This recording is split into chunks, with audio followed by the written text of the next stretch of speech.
আমি মনোবিজ্ঞানী M A Bashar. আজ আপনাদের সাথে যে বিষয়টি নিয়ে কথা বলবো সেটি হচ্ছে অ্যাংজাইটি ডিসঅর্ডার অথবা উদ্বিগ্নজনিত রোগ।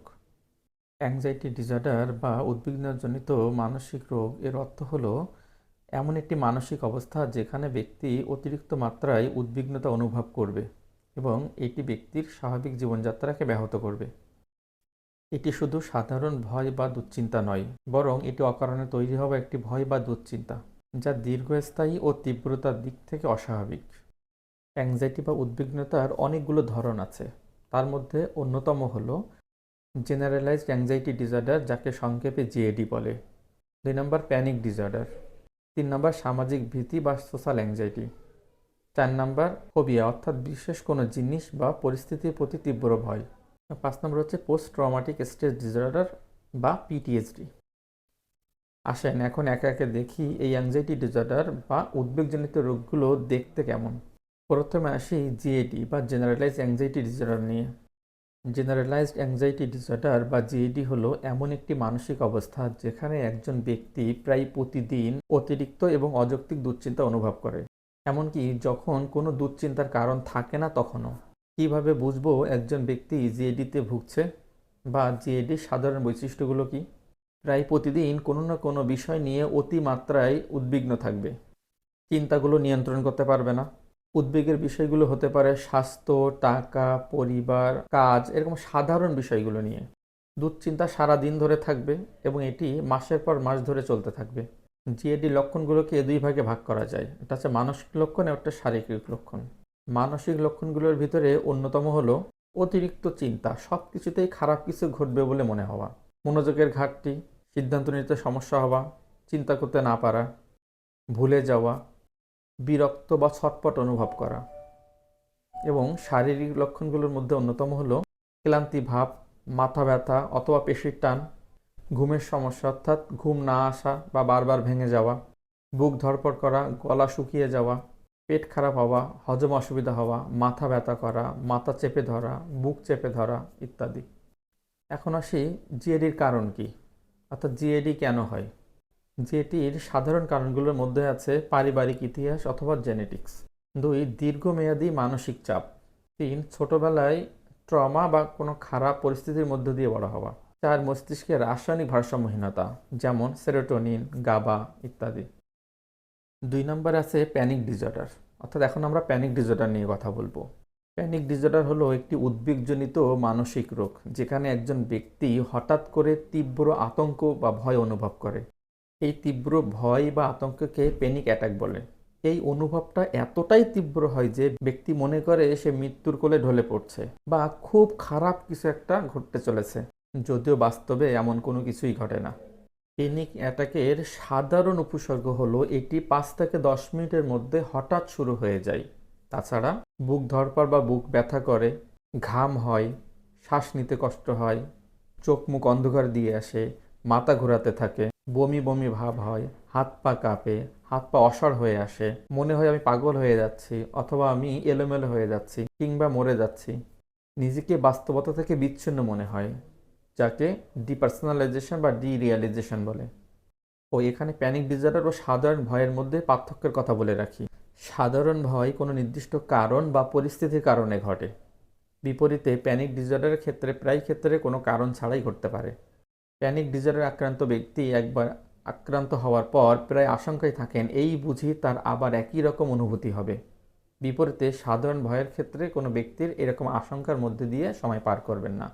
যেহেতু প্যানিক ডিসঅর্ডারে আক্রান্ত একজন ব্যক্তি প্রায় ক্ষেত্রে আশঙ্কায় থাকেন, তাই এটি তার সমস্যাকে আরও বাড়িয়ে তোলে।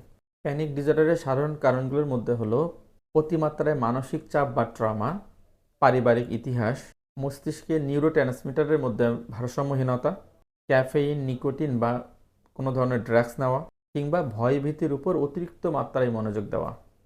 3 নম্বর উদ্বেগজনিত রোগ হলো সামাজিক ভীতি বা সোশ্যাল অ্যাংজাইটি। সোশ্যাল অ্যাংজাইটি হলো এমন একটি সামাজিক অবস্থা বা এমন একটি মানসিক অবস্থা যেখানে একজন ব্যক্তি সামাজিক পরিবেশে কথা বলতে ভয় পায়, ব্যক্তি অন্যদের সাথে মিশতেও ভয় পায়।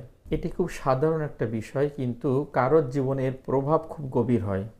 কিভাবে বুঝবো আমার সোশ্যাল অ্যাংজাইটি বা সামাজিক ভীতি আছে? আমি যদি অপরিচিত কোনো মানুষের সাথে কথা বলতে ভয় পাই, মনে হয় অন্যরা আমাকে এই নেতিবাচকভাবে বিচার করছে বা আমাকে নিয়ে হাসাহাসি করছে।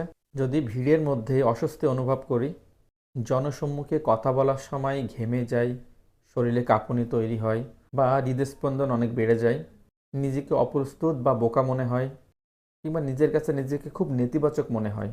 সোশ্যাল অ্যাংজাইটি বা সামাজিক ভীতির কারণগুলোর মধ্যে অন্যতম হলো ছোটবেলায় খারাপ অভিজ্ঞতা কিংবা অপমানজনক ঘটনার মধ্য দিয়ে যাওয়া, পরিবারে কেউ একই সমস্যায় ভুগলে অর্থাৎ জেনেটিক্স কোনো কারণ থাকলে, অতিরিক্ত আত্মসম্মানবোধ বা নিখুঁত হওয়ার চাপ থাকলে, মস্তিষ্কে কেমিক্যালের ভারসাম্যতা দেখা দিলে যেমন সেরোটোনিনের মধ্যে ভারসাম্যহীনতা। এবার এসে আরেকটি উদ্বেগজনিত রোগ নিয়ে, যার নাম ফোবিয়া বা বিশেষ বস্তু বা পরিস্থিতির প্রতি ভয়। ফোবিয়া কি? ফোবিয়া হলো একটি বিশেষ মানসিক অবস্থা যেখানে কোনো ব্যক্তি কোনো নির্দিষ্ট বস্তু, প্রাণী বা পরিস্থিতি বা অবস্থার প্রতি অযৌক্তিক, অতিরঞ্জিত এবং নিয়ন্ত্রণহীন ভয় অনুভব করে, এমনকি যদি সেটি বাস্তবে ক্ষতিকর কোনো কিছু না হয় তবুও। ফোবিয়া ব্যক্তির দৈনন্দিন জীবনকে প্রভাবিত করে। এই ভয়টি এত তীব্র হয় যে মানুষ এটা এড়িয়ে চলতে অনেক কিছুই করতে পারে, যেমন ব্যক্তির স্বাভাবিক কাজকর্ম বাদ দিতে পারে। ফোবিয়া ৩ ধরনের হতে পারে। ১ নম্বর হচ্ছে স্পেসিফিক ফোবিয়া, যেমন উঁচু জায়গার প্রতি ভয়, মাকড়সার প্রতি ভয়, অন্ধকারের প্রতি ভয়, রক্তের প্রতি ভয়। ২ নম্বর সোশ্যাল ফোবিয়া, যেখানে ব্যক্তি সামাজিক পরিবেশে অন্যদের সাথে মিশতে, কথা বলতে ভয় পান। এবং ৩ নম্বর হলো অ্যাগোরাফোবিয়া, অর্থাৎ খোলা জায়গা, মানুষের ভিড়, যেখানে অন্যের কাছ থেকে সাহায্য পাওয়া কঠিন তেমন পরিস্থিতিতে ভয় পাওয়া। এই সমস্যা আক্রান্ত ব্যক্তির ক্ষেত্রে দেখা যায় প্রায় ক্ষেত্রে তিনি একা একা ঘর থেকে বের হতে পারেন না।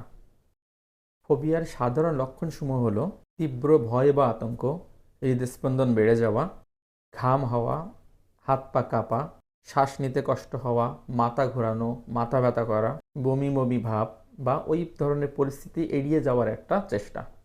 এখন প্রশ্ন আসতে পারে, ফোবিয়ার সাধারণ কারণগুলো কি?